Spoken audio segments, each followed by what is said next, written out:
Dita botërore e sigurisë ushqimore është përkujtuar përmes një tryeze të rumbullakët të organizuar në Universitetin Fanoli në Korçë. Ka qenë Departamenti Agro-ushqimit në Fakultetin e Bujqësisë, i cili ka mbledhur së bashku pedagog, student, por edhe biznese prodhuese që operojnë në qarkun e Korçës, të cilët kanë diskutuar me njëri tjetrin lidhur me sfidat e sigurisë ushqimore.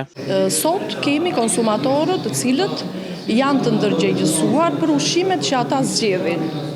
Po gjithashtu kemi edhe sektori privat me sipërmarrësit e tij, kemi sipërmarrës të cilët po ndërgjegjësohen në lidhje me ofrimin e produkteve ushqimore të sigurta në treg, duke qenë se konkurenca në treg po rritet. Po kështu edhe konkurenca në vendet si motra, në rastin e eksportit të produkteve ushqimore.